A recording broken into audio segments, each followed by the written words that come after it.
Hello, everyone, and welcome to another episode of the Idea to Value podcast. I'm your host, Nick Skillicorn, and I'm thrilled to have with me today Dorte Nielsen. She's the founder for the Center of Creative Thinking in Denmark, and she's also the author of the book, The Secrets of Highly Creative Thinkers. So, Dorte, it's wonderful having you here today. Thank you so much. It's wonderful to be here with you. Welcome to the Idea to Value podcast, where in every episode we highlight the latest insights into creativity and innovation from experts around the world. I'm your host, Nick Skillicorn. I care about the evidence behind what makes ideas happen, and I've already helped thousands of people just like you through my unique insights into recent scientific findings of how creativity works. I also show you how to turbocharge innovation programs so they finally deliver on the value and ideas you've been struggling to execute. Get your free training on how creativity can be improved by registering now at www.ideatovalue.com. Now let's get on with today's episode. So, Dorte, for people who don't know about you and your work, could you just give us a brief background as to how you got started and how you got to where you are now? Yes. Well, originally I come from the creative industries myself. I have a background as a graphic designer and an art director. I worked in London for many, many years. But at the time, I started to teach creative thinking at the Graphic Arts Institute, where I came from myself. And eventually in '99, I got a job there as partly teaching, doing research development and consultation to set up creative thinking or creativity at university, or let's say university college level, BA and beyond. Yeah. So that's where I started. I have a Master of Science in Creativity from the International Center for Studies in Creativity in New York. So what I do is to take a part of the sort of very scientific part of creativity, the research part, and mix it with a very practical part, because I've worked so much with the creative industries as well. Perfect. So how does this then feed into the work you do at the Center for Creative Thinking in Denmark? What's your remit and how do you approach that work? So what I'm very, very dedicated to do is actually to help other people become even better creative thinkers. I'm looking for ways to improve the way we think. I work a lot with the brain and a lot with creativity training. And I think the amazing thing is that we have, whereas this used to be something for the professionals within advertising and design and the creative industries back in the 90s and so on, it's now something that everybody needs. So I think for me, it's about finding ways to train people and help people become more creative.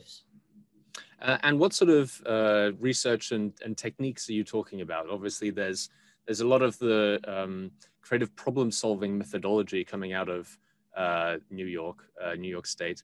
But is that all you do, or is there other sort of work you do there as well? Good question.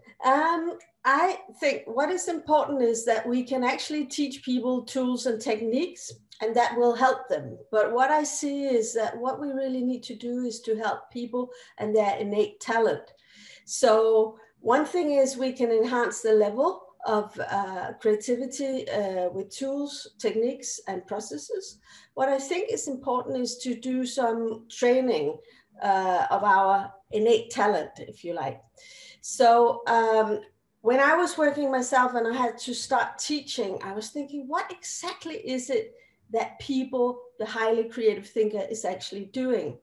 And a very, very simple observation came to me, which is creative people are good at seeing connections. So I thought, what if we took this connection making part and made that into training? So what I usually say is creative people are good at making connections. By training your ability to see connections, you can strengthen your creativity.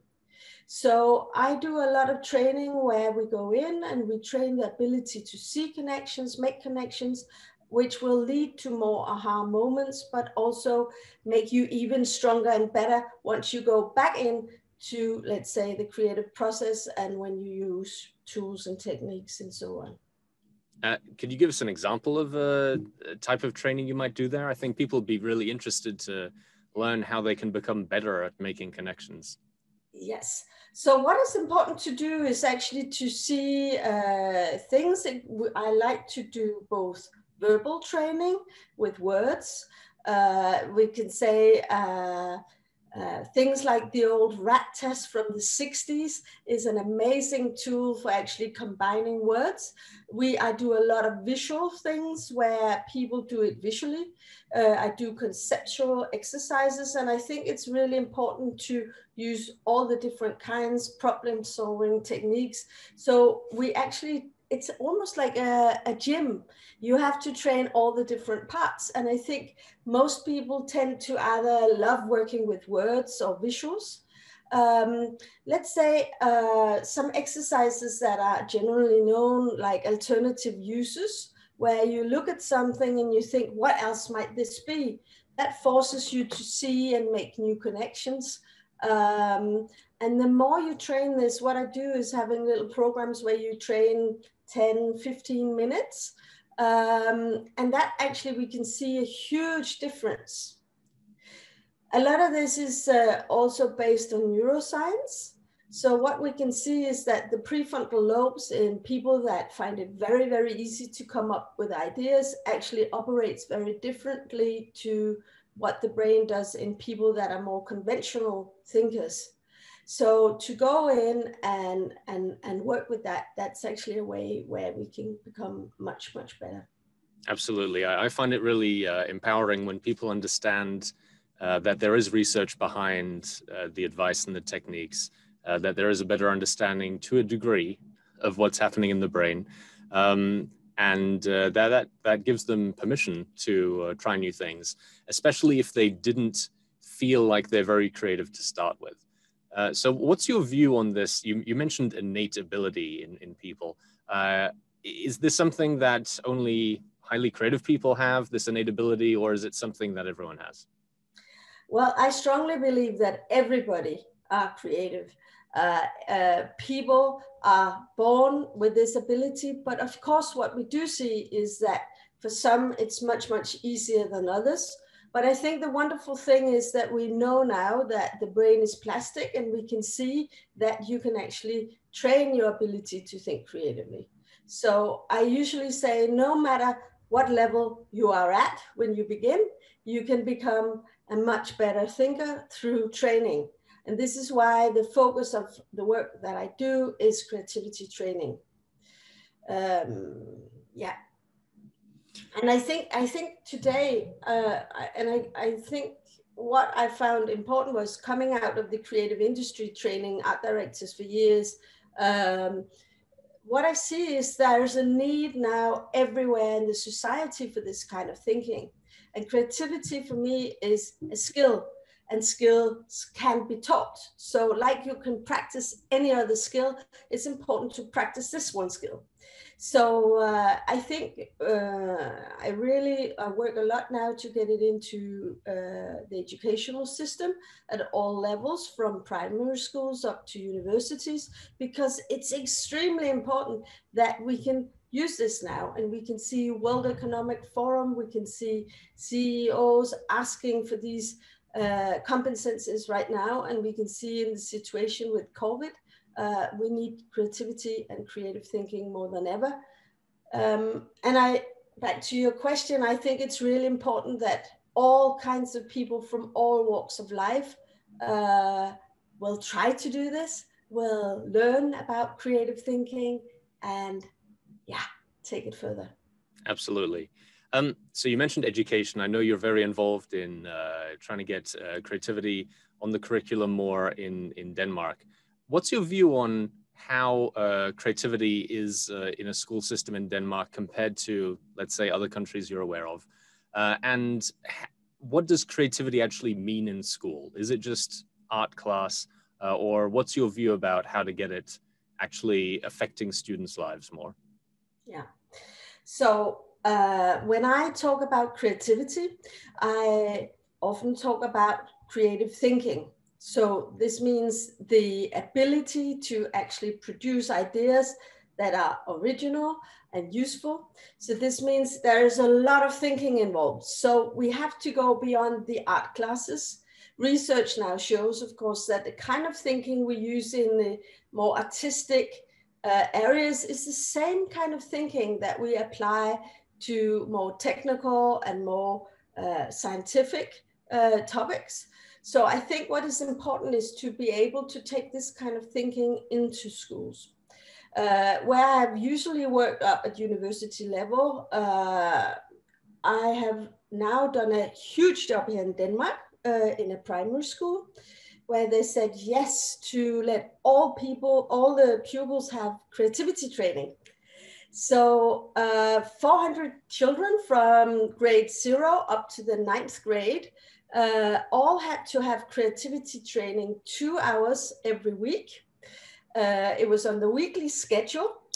And so I trained 12 teachers how to do this. So we had different levels for the youngest and the middle and all the way up. And then I think what was really important was in these 2 hours every week, they were training the basics of processes, divergent, convergent thinking, creativity training, getting the skills in there. And then I got to work with all 68 of the teachers. And what was important was that creativity, or let's say creative thinking, wasn't just a weird thing we had on its own, but we took it in and said, what does it look like in math or geography or history or when you're writing? So that creative thinking became part of everything we do at school. It's a tool we can use like any other thing. It's a skill that the children had. And I think we see great results because when you go in and you look at writing, often when you see children can't come up with anything, it's actually because they don't have an idea. So the moment you train them, they become better at writing. And we also saw some great results in math. Some of the pupils were able to look at the problems differently and say, if I can't solve it like this, how else might I do it? So the way of questioning things has been really extremely good. And I think this school is at the forefront, but I'd love to see this going everywhere. I think no one would disagree with you, with probably the parents who want their children to be more creative, probably the children as well.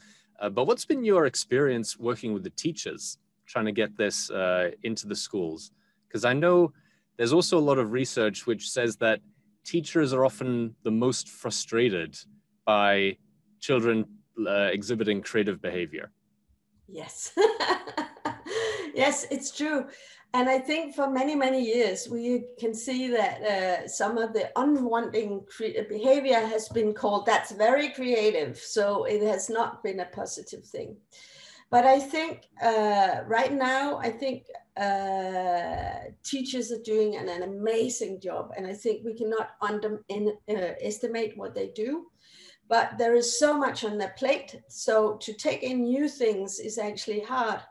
But with the teacher training programs I've done, what I see is that the teachers actually find with creative thinking, they get to work in new ways.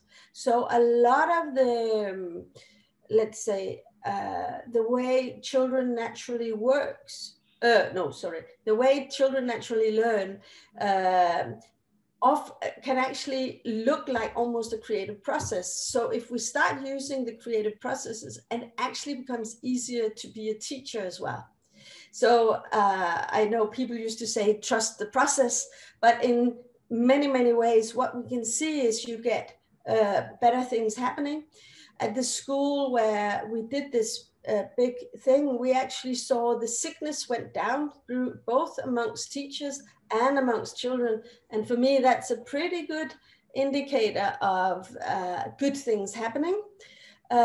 So I see that teachers have started to use not only the creative thinking in the 1 hour and a half, the 2 lessons they have every week, but in many, many different things. And I think all the teachers committed to within the semester use divergent, convergent thinking to work with the pupils.